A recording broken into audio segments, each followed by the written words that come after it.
Welcome to नाने classes. दोस्तों, नाने क्लासेस के यूट्यूब चैनल पे आपका स्वागत है। और जिस घड़ी का जिसका इंतजार था आपको, वो क्लासें अब शुरू हो चुकी है। कंप्यूटर अनुदेशक भर्ती स्पेशल ऑनलाइन बैच शुरू हो चुका है आपके लिए। और आज हम चर्चा करेंगे मॉडल टेस्ट पेपर नंबर 1 की चर्चा करेंगे। प्रथम प्रश्न पत्र के लिए आपका एग्जाम 2 पेपरों में होगा, प्रथम प्रश्न पत्र और द्वितीय प्रश्न पत्र। यहां हम चर्चा करेंगे प्रश्न पत्र प्रथम की। और मॉडल टेस्ट नंबर 1 से हम शुरुआत करने जा रहे हैं, जिसमें आपको Rajasthan history, Rajasthan culture, Rajasthan geography, सामान्य विज्ञान और राजस्थान करंट जीके का जो मैटर आता है वो मिलेगा। हर दूसरे दिन आपको ये वीडियो मिलेगा। तो तैयार रहिए, मस्त रहिए और अपनी तैयारी को 4 चांद लगाने के लिए इस चैनल से जुड़ जाइए। इस चैनल को सब्सक्राइब कर लें सारे विद्यार्थी और बेल आइकन का घंटा दबा लें, ताकि जब भी वीडियो अपलोड हो आप तक उसका नोटिफिकेशन पहुंचे। तो कंप्यूटर अनुदेशक भर्ती राजस्थान के इतिहास में 10,000 पदों पर सबसे बड़ी भर्ती है, तो इसका फायदा उठाइए।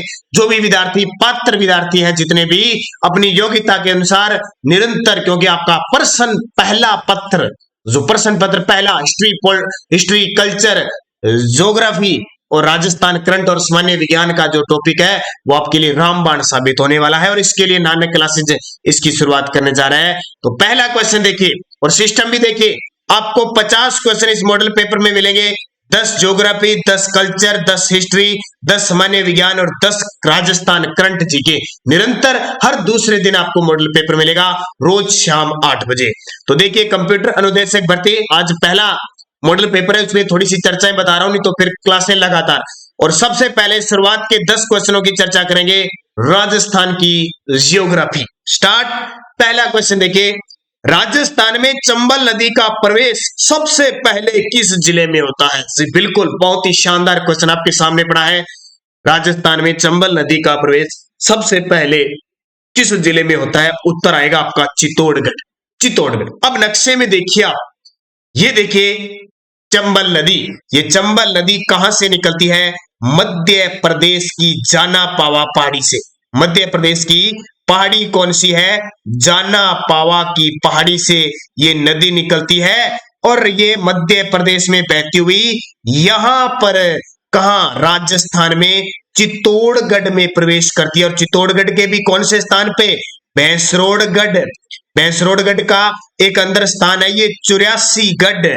84गढ़ में ये राजस्थान में प्रवेश करती है। फिर ये चित्तौड़गढ़, उसके बाद में कोटा, उसके बाद में ऐसे करते करते राजस्थान के टोटल 6 जिलों में बहती हुई और उत्तर प्रदेश में यमुना नदी में जाके मिल जाती है। कहां पे? यमुना नदी में जाके मिल जाती है। अब याद रखना, चंबल नदी जाना पावा की पहाड़ी मध्य प्रदेश से निकलकर राजस्थान में चित्तौड़गढ़ जिले में प्रवेश करती है और राजस्थान के 6 जिलों में बहती है। उसका सूत्र आपको याद रखना। देखो, 50 क्वेश्चन होंगे, लेकिन मैं ऐसी तैयारी आपको कराऊंगा कि पेपर में सीधे सीधे प्रश्न आ जाएंगे।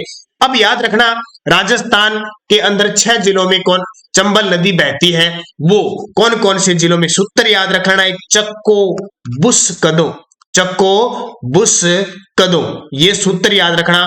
च से चित्तौड़गढ़, कै को से कोटा, बू से बूंदी, स से सवाईमाधोपुर, कै से करौली और द से धौलपुर। टोटल 6 जिलों में बहती है। अपवाह की दृष्टि से राजस्थान की सबसे बड़ी नदी है, सबसे ज्यादा पीढ़ का निर्माण करती है, सबसे ज्यादा उत्खात भूमि का निर्माण करने वाली, और इसे राजस्थान की सबसे लंबी नदी और राजस्थान की कामधेनु कहा जाता है। तो इस क्वेश्चन को अच्छे तरीके से पढ़ना। पहला क्वेश्चन क्लियर हो गया आपका। मालव की गंगा, राजस्थान की कामधेनु, राजस्थान की सदाबहानी नदी, राजस्थान में सबसे लंबी नदी चंबल नदी। दूसरा क्वेश्चन, निम्न में से कौन सी नदी फुलवारी की नाल वन्य जीव अभयारण्य में प्रवाहित होती है? ये प्रवाहित होती है। निम्न में से कौन सी नदी है जो फुलवारी की नाल, नाम सुना होगा आपने, फुलवारी की नाल अभयारण्य है, वन्य जीव अभयारण्य उदयपुर के अंदर, वहां कौन सी नदी प्रवाहित होती है? तो इसका उत्तर हो जाएगा सोम नदी। कौन सी? सोम नदी। आपने नाम सुना होगा। जो विद्यार्थी पहली बार राजस्थान जीके पढ़ रहे हैं वो भी अच्छे तरीके से पढ़ लेना, हर एक पॉइंट पे क्लियर करूंगा। सोम नदी बिछामेड़ा की पहाड़ी से निकलती है। कहां से? उदयपुर के अंदर एक पहाड़ी है बिछामेड़ा की पहाड़ी, वहां से ये नदी निकलती है। कौन सी नदी? सोम नदी। और कहां जाके गिरती है? ये फुलवारी की नाल में बहती है, फुलवारी की नाल अभयारण्य में बहती है। और डूंगरपुर में इधर से आती है बेणेश्वर नदी। कौन सी? माही नदी आती है। और डूंगरपुर में एक स्थान है नवाट्टापुरा। कौन सा? नवाट्टापुरा में यहां बना हुआ है कौन सा धाम? बेणेश्वर धाम, जहां माघ पूर्णिमा को मेला लगता है, आदिवासियों का कुंभ कहते हैं। इधर से माही, इधर से सोम और इधर से प्रतापगढ़ से होती हुई जाखम नदी आकर तीनों त्रिवेणी संगम बनाते हैं। तो ये कौन सी नदी होगी? सोम नदी। किसकी सहायक नदी? माही की। तीसरा प्रश्न, निम्न में से कौन सी नदी राजस्थान में सर्वाधिक जलापूर्ति करवाती है? राजस्थान में सर्वाधिक जलापूर्ति करवाने वाली नदी कौन सी है? तो सर्वाधिक जलापूर्ति करवाने वाली नदी कौन सी है? चंबल नदी। ये बहुत इंपॉर्टेंट है। जब भी आपसे पूछे राजस्थान में अपवाह की दृष्टि से सबसे बड़ी नदी कौन सी है, तो आपका उत्तर आएगा चंबल। जब आपसे पूछे पूर्ण बहाव की दृष्टि से, पूर्ण बहाव की दृष्टि से सबसे लंबी नदी, पूर्ण बहाव की दृष्टि से सबसे लंबी नदी पूछे तो बनास नदी है। ये बनास पूर्णतः राजस्थान से निकलती है, राजस्थान में चंबल नदी में मिल जाती है। जबकि चंबल नदी मध्य प्रदेश से निकलती है, राजस्थान में बहती हुई उत्तर प्रदेश में यमुना नदी में मिल जाती है। जब आती है माही नदी की बात, तो ये माही नदी, ध्यान रखना, माही नदी राजस्थान के डूंगरपुर और बांसवाड़ा जिले में बहती है और कर्क रेखा को 2 बार पार करती है और उल्टे यू आकार की आकृति बनाती है। कौन सी? माही नदी। और इसी माही नदी पर बांसवाड़ा के अंदर माही बजाज सागर बांध बना हुआ है, जो राजस्थान का सबसे लंबा बांध है। लगभग 3109 मीटर लंबा बांसवाड़ा के बोरखेड़ा गांव में बना हुआ है। जब साबरमती नदी की बात आए, साबरमती नदी की बात आए, तो ये साबरमती नदी भी राजस्थान से निकलती है, लेकिन गुजरात की मुख्य नदी है। राजस्थान में गोगुंदा की पहाड़ी, उदयपुर से गोगुंदा की पहाड़ी से निकलती है। तो ये सारे क्लियर हो गए। तो सर्वाधिक जलापूर्ति कौन सी करवाती है? चंबल। पूरे तथ्य के साथ मैं आपको बता रहा हूं। ये राज्य की किस नदी पर सर्वाधिक बांध बनाए गए हैं? राज्य की किस नदी पर सर्वाधिक बांध बनाए गए? सर्वाधिक बांध तो चंबल नदी है। कौन सी? चंबल नदी है। ये देखिए, ये एक तो राणा प्रताप सागर बांध हो गया, एक जवाहर सागर बांध हो गया, एक गांधी सागर बांध हो गया और एक आगे कोटा बैराज सागर बांध हो गया।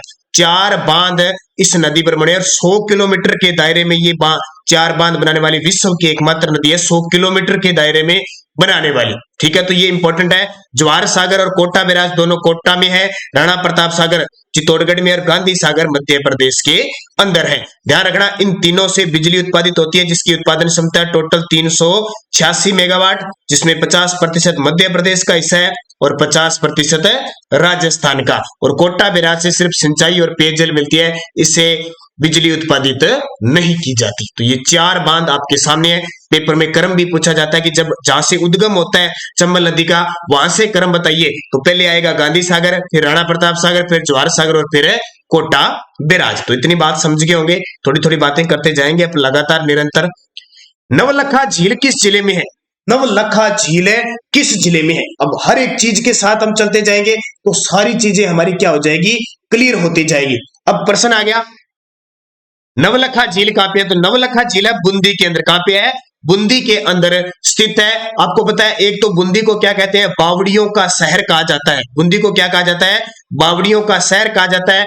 आपसे पूछे झीलों की नगरी किसको कहते हैं? झीलों की नगरी, तो झीलों की नगरी हम किसको कहते हैं? उदयपुर को कहते हैं। लेकिन आपसे पूछे राजस्थान में सर्वाधिक खारे पानी की झीलें कहां पे है? तो राजस्थान में सर्वाधिक खारे पानी की झीलें नागौर और सीकर के अंदर है। कहां पे? नागौर और सीकर। सीधे मीठे पानी की झीलों की नगरी उदयपुर।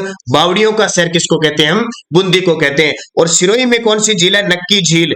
नक्की झील जो राजस्थान की सबसे ऊंची झील है। और कोटा में किशोर सागर तालाब स्थित है।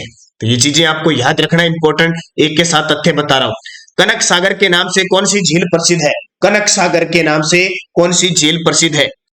तो इसका उत्तर क्या आ जाएगा? कनक सागर झील के नाम से दुगारी झील प्रसिद्ध है। कौन सी? कनक सागर का दूसरा नाम क्या है? दुगारी झील। कहां पे है? बूंदी के अंदर है, ये याद रखना। दुगारी झील कहां पे है? बूंदी के अंदर स्थित है। ये वही दुगारी स्थान है, नाम सुना होगा आपने, वीर तेजाजी लोक देवता की कर्म भूमि भी कौन सा स्थान है? दुगारी बूंदी के अंदर है। मानसरोवर झील जयपुर के अंदर है। मानसरोवर झील कहां पे है? जयपुर में है। कोलायत झील बीकानेर के अंदर है और फाय सागर झील है अजमेर के अंदर। इनको लिखते रहना, एक्स्ट्रा इंपॉर्टेंट है ये सारी चीजें। खड़ीन वर्षा जल संग्रहण की परंपरागत विधि पाई जाती है। खड़ीन खड़ीन नाम सुना होगा आपने। खड़ीन एक शब्द आता है। खड़ीन वर्षा जल संग्रहण की एक परंपरागत विधि कहां पाई जाती है? सिर्फ फिक्स वहीं पाई जाती है। तो कौन से क्षेत्र में? उत्तर हो जाएगा अलवर जिले में खड़ीन। क्या होता है खड़ीन? ध्यान रखना, जैसलमेर के अंदर बड़ी संख्या में छोटे छोटे, जैसे ये मरुस्थल है ना, ऐसे मरुस्थल है जैसलमेर में। तो ये जो क्षेत्र होता है ना, यहाँ पानी इकट्ठा हो जाता है, पानी इकट्ठा हो जाता है तो यहाँ पलाया झीलें बन जाती है। कौन सी? पलाया झीलें बन जाती है, जिन्हें खड़ीन कहा जाता है। और उस खड़ीन के अंदर पालीवाल ब्राह्मण है, वो खेती भी करते हैं। तो इंपॉर्टेंट है। अगला, राजस्थान का सबसे लंबा बांध कौन सा है? राजस्थान का सबसे लंबा बांध कौन सा है? तो माही बजाज सागर बांध राजस्थान का सबसे लंबा बांध है। याद रखना, पेपर में आता है माही बजाज सागर बांध किस जिले में है? बांसवाड़ा के अंदर है। और बांसवाड़ा में नाम याद रखना, बोरखेड़ा गांव के अंदर बना हुआ है। 3109 मीटर लंबा है, राजस्थान का सबसे लंबा बांध है। और आपको पता है जल्द ही राजस्थान का सबसे बड़ा बांध भी बनने जा रहा है। कोटा में चंबल नदी पर राजस्थान का सबसे बड़ा बांध बनेगा। बिशनपुर बांध कहां पे है? टोंक में बनास नदी पर है। राणा प्रताप सागर बांध कहां पे है? चित्तौड़गढ़ के अंदर चंबल नदी पर है। और इसरदा बांध कहां पे है? सवाई माधोपुर में बनास नदी पर है। इसरदा बांध परियोजना सवाई माधोपुर और दौसा जिले की है। तो इतनी बातें क्लियर होगी। अगला, घना पक्षी राष्ट्रीय उद्यान राजस्थान के किस जिले में स्थित है? घना पक्षी, अब नाम आ गया घना, यानी बहुत सारे पक्षी रहते हैं, इसलिए इसे पक्षियों का स्वर्ग भी कहते हैं। इसका नाम है घना, लेकिन वास्तव में इसका नाम क्या है? केवलादेव। केवलादेव घना पक्षी विहार इसको कहते हैं। तो हम कहते हैं ना, केवलादेव राष्ट्रीय उद्यान किस जिले में स्थित है? तो केवलादेव राष्ट्रीय उद्यान भरतपुर में स्थित है, घना पक्षी अभ्यारण्य। इसकी स्थापना हुई थी 1956 को। कब हुई थी? 1956 को। और इसे 1981 में नेशनल पार्क घोषित किया गया, यानी राष्ट्रीय उद्यान घोषित किया गया, जो राजस्थान का दूसरा राष्ट्रीय उद्यान था।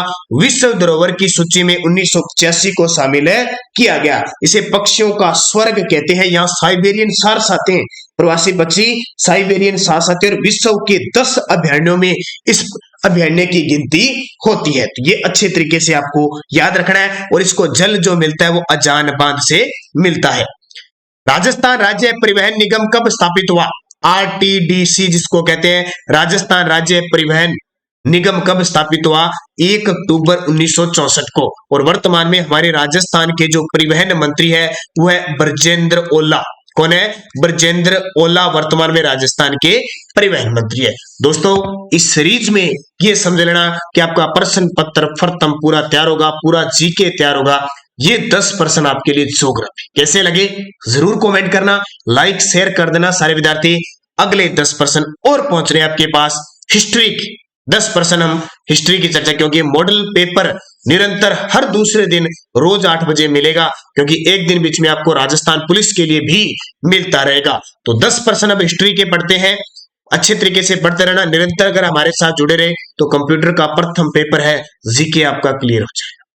पन्ना धाय ने अपने पुत्र का बलिदान देकर किस राजकुमारी की जान बचाई? 11 नंबर प्रश्न आ गया आपके लिए।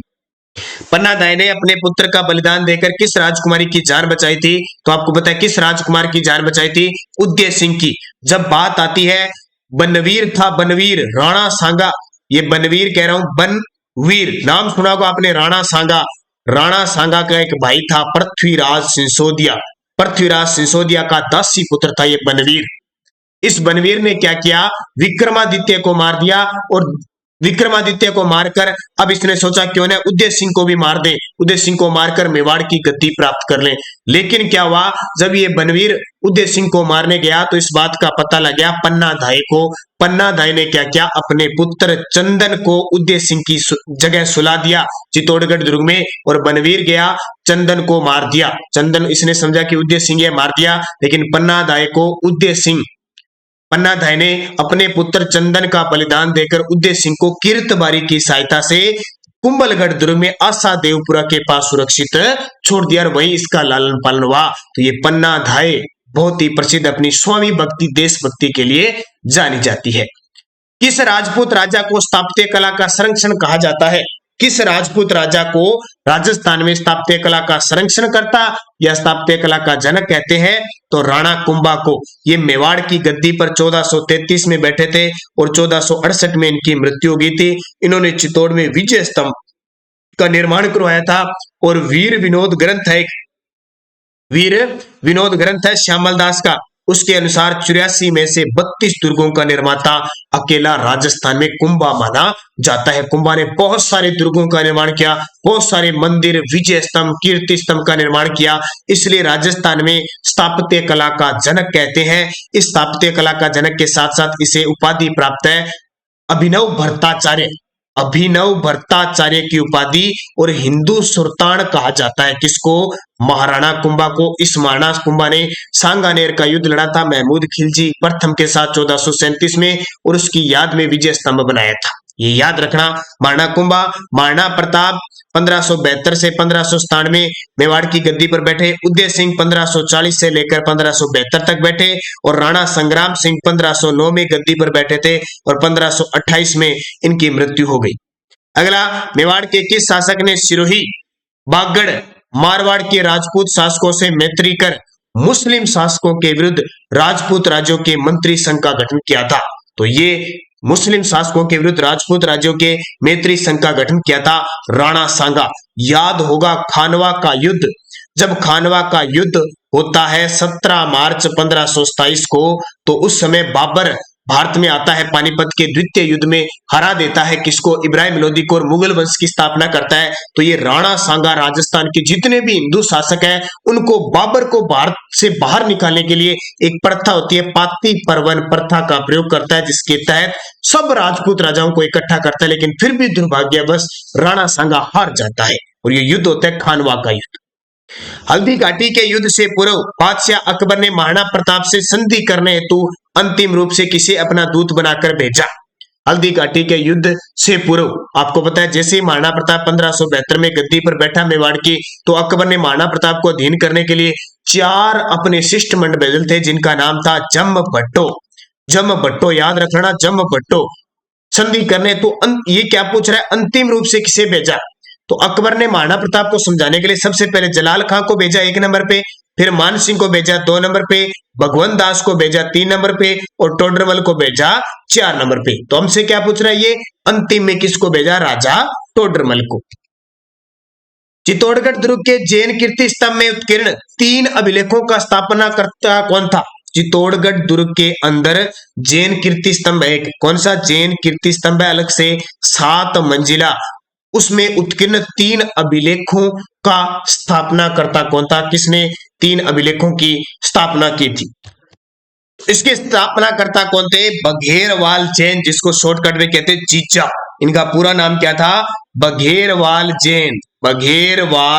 जैन इनका पूरा नाम था, शॉर्टकट में कहते थे इनको जीजा। ये 7 मंजिला थी और 75 फुट ऊंचा था। भगवान आदिनाथ को ये समर्पित है। भगवान आदिनाथ का स्मारक बना हुआ है, इसलिए भगवान आदिनाथ को समर्पित है। अब ध्यान रखना, एक प्रशस्ति है, ये जैन कीर्ति स्तंभ है। जो विजय स्तंभ बना है ना, विजय स्तंभ 9 मंजिला, उसकी 9वीं मंजिल है, उसको जैन कीर्ति प्रशस्ति कहते हैं। ध्यान रखना, कंफ्यूज मत होना। जो 9वीं मंजिल है उसे क्या कहा जाता है? कीर्ति स्तंभ प्रशस्ति। इसलिए वो, क्योंकि प्रशस्ति बनी हुई है, इसलिए चित्तौड़गढ़ को कीर्ति स्तंभ प्रशस्ति भी कहते हैं, जिसके रचयिता जेता जैन मुनि थे।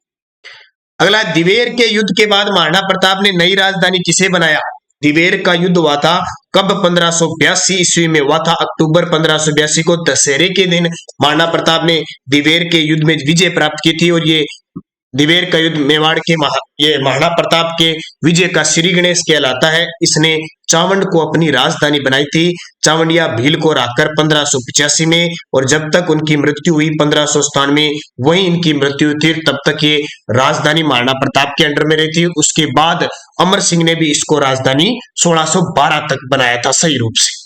अगला, मेवाड़ के जावर में चांदी की खान किसके समय प्राप्त हुई थी?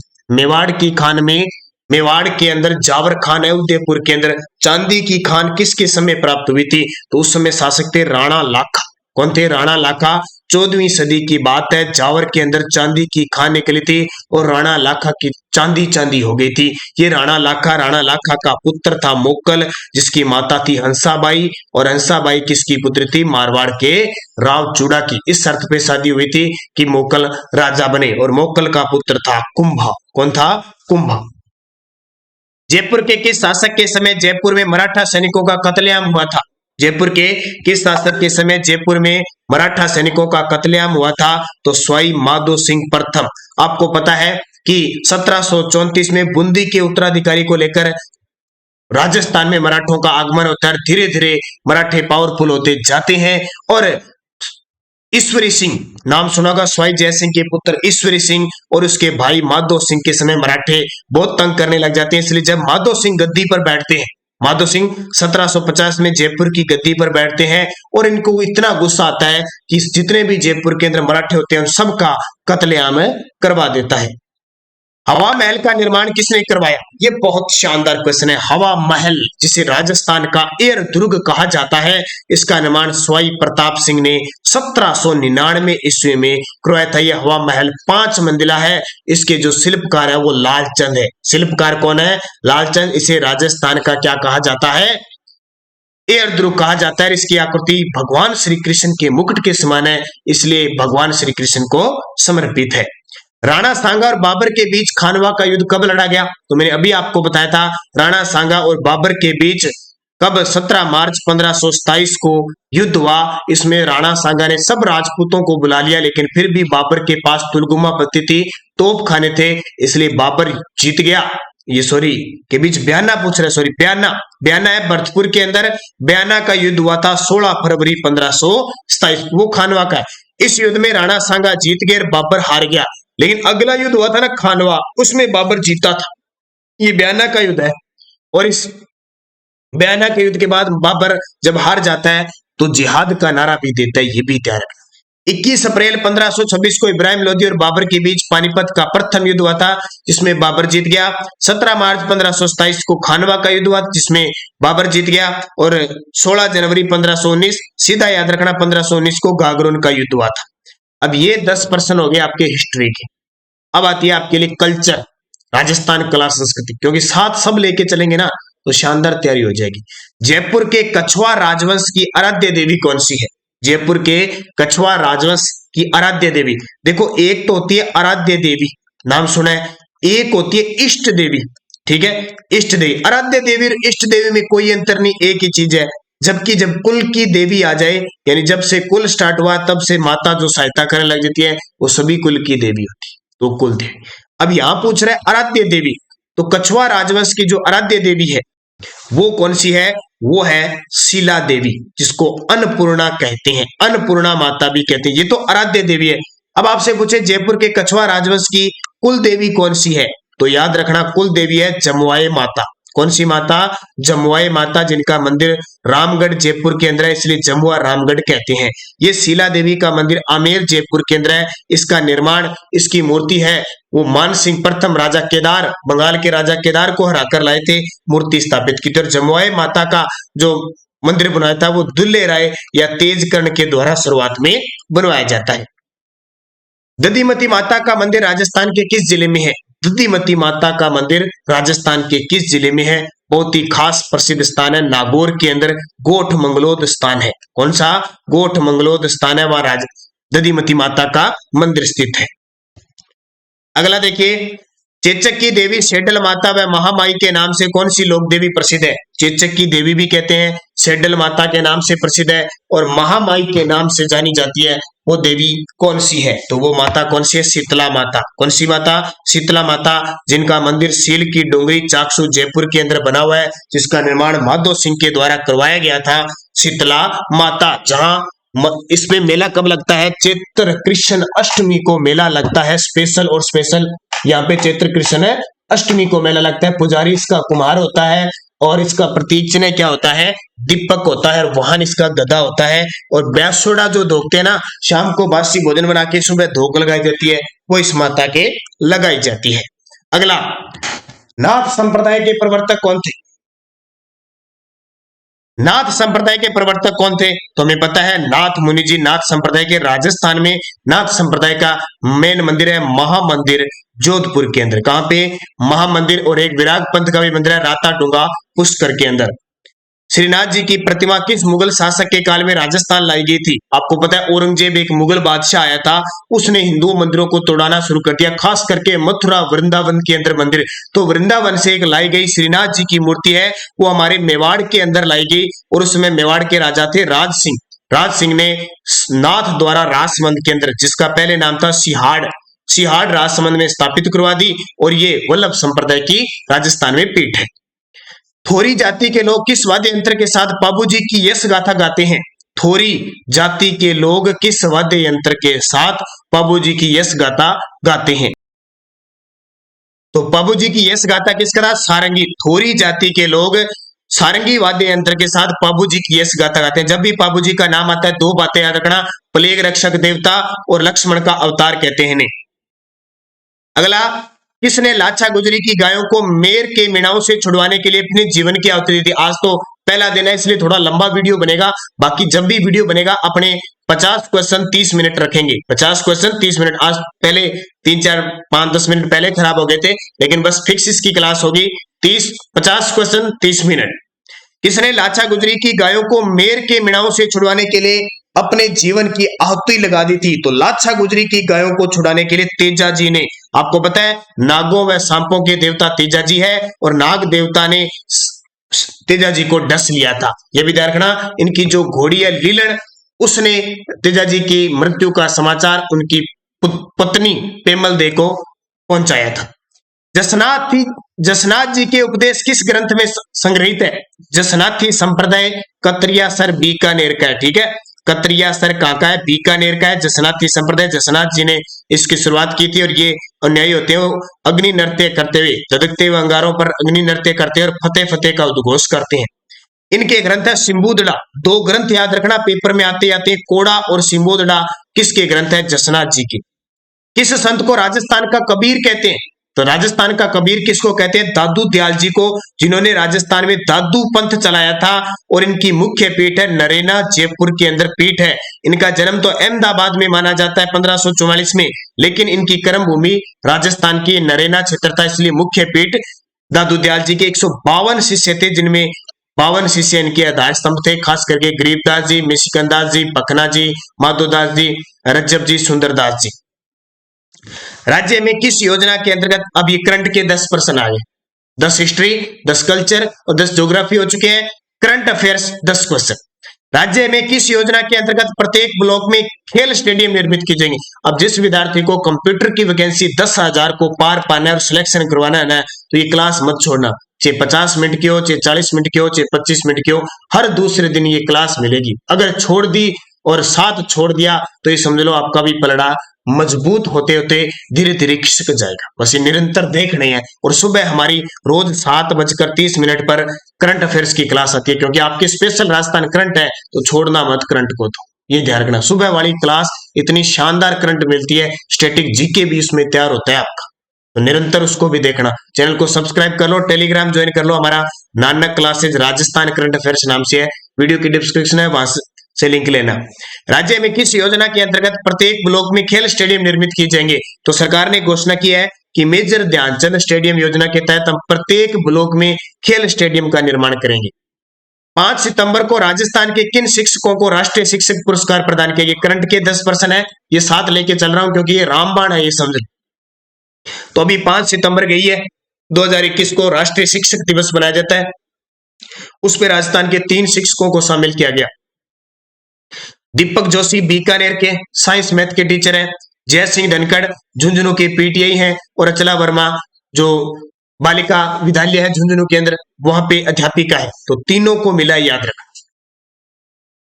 राजस्थान का पहला अल्ट्रा थर्मल पावर प्लांट किस जिले में स्थापित होगा? तो राजस्थान का पहला अल्ट्रा थर्मल पावर प्लांट है वो बांसवाड़ा के दानपुरा में स्थापित होगा। दानपुर स्थान है, वहां स्थापित होगा। इसकी 3 इकाइयां स्थापित होगी, 800 मेगावाट की, टोटल 2400 मेगावाट बिजली उत्पादित होगी। तो ये अल्ट्रा थर्मल पावर पहला पावर है वो बांसवाड़ा के अंदर। राजस्थान ग्रामीण आजीविका विकास परिषद राजीविका ने राज्य ब्रांड एम्बेसडर किसे बनाया है? तो राजस्थान ग्रामीण आजीविका विकास परिषद है, अपने राजस्थान में 2010 से काम कर रहा है और इसके अध्यक्ष मुख्यमंत्री होते हैं, जिसको शॉर्टकट में कहते हैं राजीविका। ने अपना राज्य स्तरीय ब्रांड एम्बेसडर बनाया रूमा देवी को, वो चर्चा में है। जो विद्यार्थी पहली बार करंट देख रहे हैं राजस्थान का उनको तो पता नहीं है, लेकिन जो निरंतर हमारे साथ जुड़े उनको पता है। बाड़मेर की रूमा देवी विश्व में प्रसिद्ध हो चुकी है अपने हस्तकला के कार्य में। यह पूर्वी चंदेला राजस्थान के जयपुर की निशानेबाज है। अवनी लेकरा राजस्थान के जयपुर के पैरा निशानेबाज है। और देवेंद्र जाजरिया चूरू के पैरा भाला फेंक पैराथलीट है, यानी भाला फेंक ज्वेलिन थ्रो के खिलाड़ी है। हाल ही में टोक्यो ओलंपिक में रजत पदक जीता है। राजस्थानी भाषा का केंद्रीय साहित्य अकादमी पुरस्कार 2021 किसे प्रदान किया गया? स्टार ही लगा लो इस क्वेश्चन को, तो इतना इंपॉर्टेंट है ये समझ लो। राजस्थानी भाषा का केंद्रीय साहित्य अकादमी पुरस्कार 2021 किसे प्रदान किया गया? मिथेश निर्मोही को। ये मिथेश निर्मोही जोधपुर के हैं और इन्हें किस भाषा किस रचना के लिए, इनकी राजस्थानी रचना है मुगती, मुगती के लिए इन्हें प्रदान किया गया। और ये क्वेश्चन इतना इंपॉर्टेंट है 100% आने वाले पेपर में आएगा और इसका स्क्रीनशॉट भी स्पेशल डालूंगा कि ये पढ़ा ये क्वेश्चन। स्मार्ट सिटी मिशन की रैंकिंग में राजस्थान को देश में कौन सा स्थान मिला है? स्मार्ट सिटी मिशन, ये जून 2015 से स्मार्ट सिटी मिशन चली थी, ठीक है। टॉप 100 शहरों को इसमें शामिल किया गया है। पहला शहर याद रखना भुवनेश्वर है, क्योंकि आपके राजस्थान का करंट आएगा तो मैं ज्यादा राजस्थान के रिलेटिव ही रखूंगा। और 100वीं है शिलोंग सिटी। राजस्थान की 4 सिटियां शामिल है इसमें, याद रखना, चारों पेपर में पूछी जाती है। एक तो जयपुर शामिल है, एक कोटा शामिल है, एक उदयपुर शामिल है और एक अजमेर शामिल है। 4 स्मार्ट सिटियां शामिल है और हाल ही में राजस्थान है पूरे देश में प्रथम स्थान पे है स्मार्ट सिटी मिशन में। और अभी ग्राम विकास अधिकारी के एग्जाम में क्वेश्चन पूछा था कि राजस्थान का उदयपुर जो है स्मार्ट सिटी में है वो देश में कौन से स्थान पर आया है? 5वें स्थान पे है रैंकिंग में। ये क्वेश्चन अभी वीडियो के एग्जाम में आ गया। सैन्य अभ्यास दक्षिण शक्ति राजस्थान के किस जिले में आयोजित किया गया? तो अभी हाल ही में नवंबर के महीने में दक्षिण शक्ति राजस्थान जैसलमेर, पोखरण जैसलमेर के अंदर दक्षिण शक्ति ये सैन्य अभ्यास था बहुत बड़ा, इसको आयोजित किया गया। अभी जल्दी आपको बताया कि एक जैसलमेर में स्थान है चांदन जैसलमेर में 10 फरवरी से एक वायु शक्ति 2 वायुसेना का बहुत बड़ा अभ्यास शुरू होने वाला है, उसकी भी चर्चा हम कर रहे हैं। राजस्थान का सबसे बड़ा बर्ड फेस्टिवल का आयोजन कहां किया जाएगा? किया गया, ठीक है, ये किया गया। तो अभी हाल ही में मेनार उदयपुर के अंदर 14 दिसंबर को राष्ट्रीय ऊर्जा संरक्षण दिवस पर किया गया था। राजस्थान का सबसे बड़ा बर्ड फेस्टिवल, पक्षियों का महोत्सव सबसे बड़ा आयोजित किया गया। सोजत की मेहंदी, नाम सुना है आपने? सोजत पाली की मेहंदी जीआई टैग प्राप्त करने वाला राजस्थान का कौन सा उत्पाद लोगो सहित बन गया? तो जीआई टैग प्राप्त करने वाला ये 16वां बन गया। कौन सा? 16वां। नीति आयोग द्वारा जारी हेल्थ इंडेक्स में राजस्थान को देश में कौन सा स्थान मिला है? नीति आयोग आपको पता है 1 जनवरी 2015 से इसका गठन किया गया था। हेल्थ इंडेक्स जारी किया इसने, तो इसमें राजस्थान को 16वां स्थान मिला है। कौन सा? 16वां स्थान। इसके बाद देखिए 10% आपके करंट के क्लियर हो चुके हैं। कितने? करंट के 10% क्लियर हो चुके हैं। अब हम बात करेंगे 10 सामान्य विज्ञान के, क्योंकि आपके सिलेबस में सामान्य विज्ञान भी है, तो ज्यादा सामान्य ज्ञान है तो ज्यादा उसमें तथ्य पढ़ने की जरूरत नहीं, सिर्फ क्वेश्चन पढ़ेंगे। ग्रीष्म काल में मरीचिका किस परिघटना के कारण दिखाई देती है? ग्रीष्म काल के समय एक मरीचिका किस परिघटना के कारण दिखाई देती है? तो प्रकाश के पूर्ण आंतरिक परावर्तन के कारण। आपको पता है अपने रोड वगैरह पे सड़क पे जाते हैं तो दूर से ऐसा लगता है जैसे पानी पड़ा है, या मरुस्थल में जब जाते हैं तो ऐसा लगता है जैसे पानी पड़ा है, या दूर से ज्यादा गर्मी होती है तो ऐसे लगता है जैसे तार इधर उधर हिल रहे हैं।